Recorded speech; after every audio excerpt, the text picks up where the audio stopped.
Stackhouse following a very tough act. It's like coming up to bat after Babe Ruth or something. It's a tough one to do. Yeah, that was a pretty good dunk, but now he's probably going to get 7s and 8s. You can't, you said after Babe Ruth, it's like you can't come after Babe Ruth. You don't go singing after Michael Jackson. There's certain things you just don't do. And right there, he's got to have to get a lower score just on crowd approval alone. He should have done the dunk while Vince was getting his interview, done the sneak quick one. How about Vince Carter saying that he was winging it? Not bad for a guy winging it the first time out of the box. 29 inches on the jump meter there for Jerry Stackhouse. And Jerry Stackhouse ends up with a 41. Hey, Jerry, how tough was that after falling? You saw it. That was really tough to follow. It was just trying to, you know, keep it going. Hopefully I can have a better dunk in the second round. All right, we'll see what happens in the second round, Jerry. Thanks a lot. Mark? All right, Cheryl. And Eddie Jones, the Charlotte Hornets teammate of second-year man Ricky Davis, who replaced the injured Antoine Jameson of the Warriors, who had re-aggravated a strained left knee, will go the final entrant for the first dunk of the competition. Actually, they found the gym today so that Ricky could go over and work on finishing touches of his routine. And in this first round, you must use a teammate for at least one of the dunks. So he's using his teammate, Eddie Jones, right now. Ricky Davis, as a rookie last year, excited crowds throughout the NBA with some extraordinary dunks. But all these guys are now following a very difficult act. Nicely done by Ricky Davis. But everything seems to pale after we see Vince Carter. Anticlimactic after that. The whole place came down. What do you do next? Hey, you know what, guys? I don't understand why all these guys have all these shooters being their passers. You know, where's David Wesley, Eric Snow? Where's these guys? These are the guys that give him the ball all night. He brings out Eddie Jones, who wants to take more shots than he does. I don't understand it. What about Allen Iverson? He's got Allen Iverson passing to him. Larry Hughes. He might pass it to the rim, Danny. He might shoot it.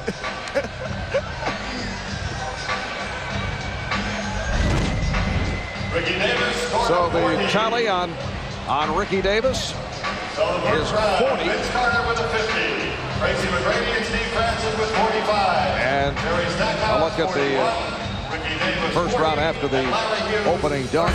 Vince Carter perfect with his 50, followed up by Tracy McGrady and Steve Francis. Back with much more, including Vince Carter's second dunk when we return.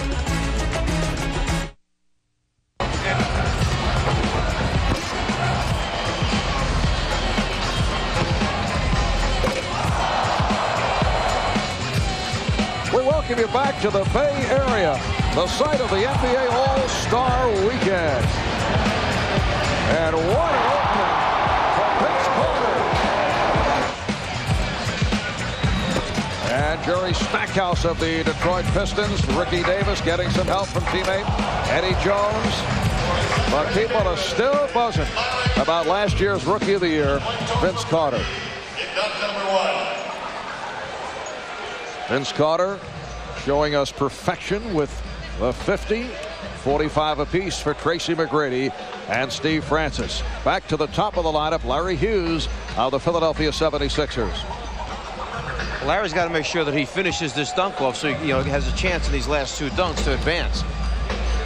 Yes, he missed the shot in his first opportunity. Hey, I've seen this somewhere before. I've seen this somewhere. This is a very difficult dunk, ladies and gentlemen.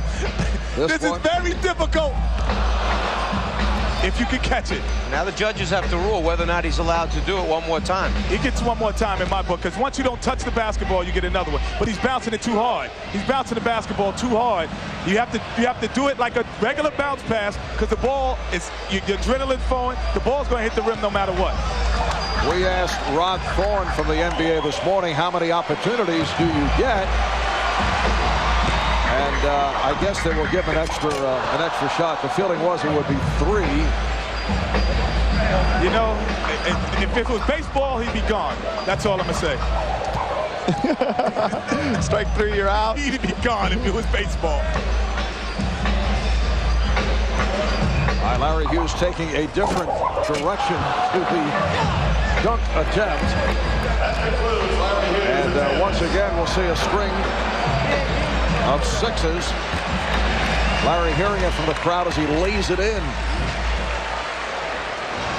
I think Vince Carter's got in everybody's brain a little bit, trying to do something maybe they can't do. This is the minimum score. Larry Hughes once again with sixes across the board. The sad thing is, Kenny, the 6 is the lowest score you can get now, so your 24 score like 4 years ago still stands. Hey, I'll tell you how difficult that dunk was. See, that's why I made my top 10 dunks. Between the legs, off the glass, catching it, that's difficult. Kenny, there's no need to sell this. We were all very impressed. Okay. But what they don't know, Marv, is the inside story. Mike, Vinny Del Negro taught him that dunk in Sacramento. I was there. I witnessed it. Brian Shaw, I have to give pride. He was the first one to kind of show me it, and I put a little twist to it. But Brian Shaw, but Vinny could do it as well, but not as high. Now this is teamwork, as Vince Carter will work with Tracy McGrady. And I asked Vince, I said, what happens if Tracy throws you a bad pass, and what's going to happen? He said, you know what, Kenny? The best passes are bad passes on alley-oops. All right, here's McGrady. Once again, able to windmill it home. Tracy McGrady with a couple of impressive dunks. Kind of a low pass again, though, Kenny. Didn't get that ball up high enough. We haven't really seen what Tracy McGrady's capable of doing, as spectacular as that was. Yeah, Vince Carter, not a passer. Where's Muggsy Bogues for this pass? But that's still impressive. Impressive. His head is at the rim. Look at this. You know, I've never had the pleasure of being up that high, knowing what it's like to be there. So, see, he would have gotten a 10 out of me if I hadn't seen the Vince Carter dunk. Oh, Kenny. He would have got, but it wasn't the same as the Vince Carter dunk. So that's the precedent. Vince has to come higher than that to get another 10 from me. Well, 36-inch vertical leap. The other 4 judges going with 10s. Only Kenny Smith showing a 9. It's that North Carolina tie right there. He doesn't want to give Tracy. That's bad judging. No, he set the precedent what a 10 is. I don't know what it is. So you're telling me that if Vince Carter doesn't do as good as that first dunk, he can't get a 10? He cannot get a 10. All right. maybe we should have just given Vince an 11 or a 12 on the first dunk. Steve Francis of the Houston Rockets, who opened up with a 45 on his first stuff. I predict a 50 right here. I'm going out on a limb. I predict a 50, Kenny. I like it so far. Francis. Oh, again. It appeared that the bounce was behind his head, but able to save it and put it home. He almost overruns the basketball. The ball winds up further behind him than he anticipated.